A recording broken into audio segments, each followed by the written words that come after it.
It is time for a mind that's always in action, and that is Ruth Epstein from the Republican-American. She covers our area and speaks to us on a Monday morning. Good morning, Ruth. Oh, I think you overrate, my dear. Good morning. How are you both? Good morning. Well, you know, when I was putting together the news for today, this weekend, and I looked at the first 3 days, I said, my God, there's just a ton of meetings. And then I remembered, well, this is really the first full week. Yeah, in they're April, just, it's unbelievable. Just can't keep up.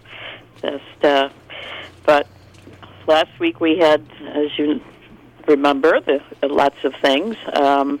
Ending yesterday with the spring splash, which was almost balmy. We've been at times when they had to break through with the ice. Yesterday was really a nice day, and there were about 200 people out there to support the Jane Lloyd Fund and the John Rice Scholarship. So they made a lot of money then. That's good. Yes, yeah, they did, and two great causes, and it's amazing to see everybody out in the water. As long as I'm on shore, it's fine. That's exactly right. Yes. And it's warm. As long as you're on shore and it's warm. And it's warm, even better. We did have another big fire in Kent this week. Amazing. That's two, and two houses severely damaged, and both times the occupants were out and came home to find their houses up in flames.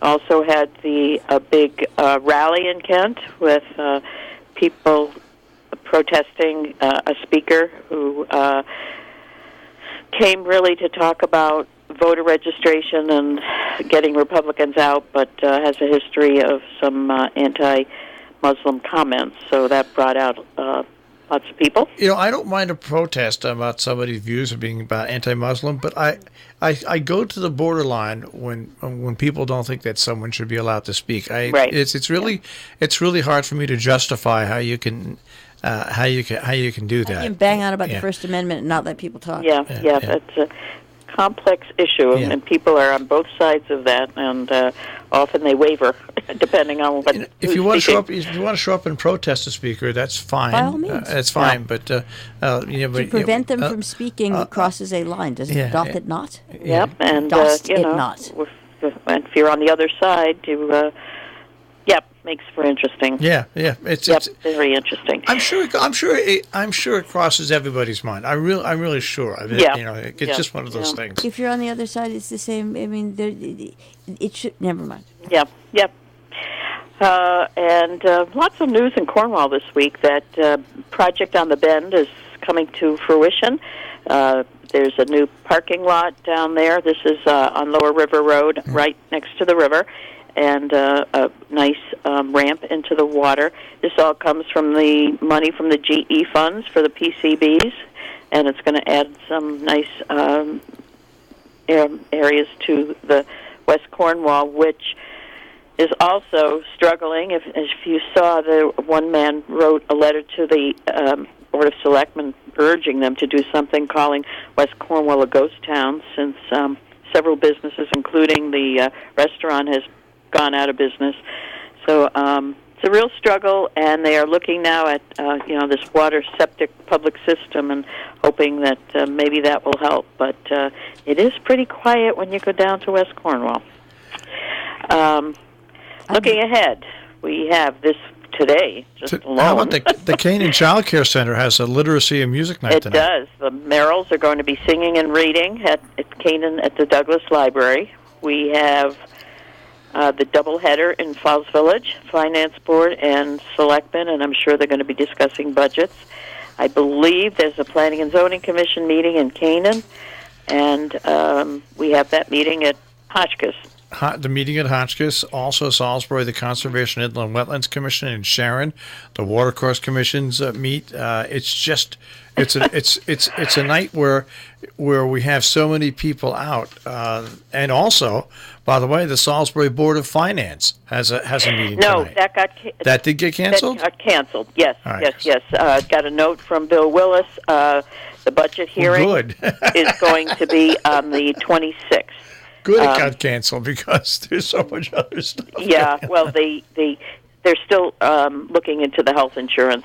That's been a big issue. They're looking to reduce costs, and rather than put in a number they're not sure of, they've decided to just say, let's wait. So they've moved to the 26th. What is it, Sharon? Is it Sharon, Kent, and Salisbury that all have the same? Right. They're all under Aetna at this point, which was talking about a 20% increase, and all the people have said, no way, we can't afford to do 20%. That, so they're looking at other options. Yep. And also on the 26th is the Sharon budget hearing, of course, on the same night. So we have lots going on. But anyway, this tonight is going to be tonight at Hotchkiss. Hotchkiss, isn't it the Republicans it's and the Republican and Democrat Hotchkiss Club and Republicans hosting a talk? There's three different panels that are going to go back to back to back on population, its impact on jobs and business, population decline, impact on schools and volunteer services, and the drug crisis. And they've got a lot of speakers from both the Republican and Democratic parties, and not even affiliated with anything like that. So it's we're going to try to get. I'm going to give a call to a good buddy of ours and see if we can get him out there to follow up. That would be great. I think it would be an important message. What time is that? That starts at 6, but if you get there at 5:30, there's going to be food. Oh, okay. So I bet you people get there at 5:30. I guess I'll have to do it without the food. Okay. We also have Canaan Board of Finance on Wednesday. Yes. They'll be looking at the two budgets, both selectmen's and the education budget that they've heard. We have Sharon Career Day at the school on Friday, which is always fun, bringing in people to talk to the kids. And on Saturday, there's a Sharon Reading Jubilee with people coming in and out all day at the library reading, which should be kind of fun. All right, and we'll be this is the most interesting thing that I just noticed. There's so much going on in our area this week. In Norfolk, on the 9th, they have the Board of Education, Planning and Zoning, and Board of Finance. Oh, my God. On one day. We reporters can only do so much, guys. Well, also, we get the Board of Education in North Canaan meets on Thursday and stuff like that. So it's a busy week, and it's a good thing. Do you think people are coordinating? It's a good thing we've got... Yeah. They talked at one time about putting out a community calendar and seeing where things are, so people, if they want to go to more than one thing, have an option. You have the opportunity to do that, because some nights it's just impossible. Yep. Well, Ruth, I hope you got roller skates on. Well, I better have more than something that. on You need to see what I can do tonight. But, again, Marshall, and Jill, thank you for your videos. It helps me tremendously, and it helps the public hear and see what's going on. You provide a tremendous service, so thank you. All right, Ruth, well, have fun tonight. Okay, I will rest up to talk to you next week. Good luck out there. Take care. Bye-bye. Bye-bye. Ruth Epstein from the Republican-American with the Republican-American Report this morning here on Robin Hood Radio.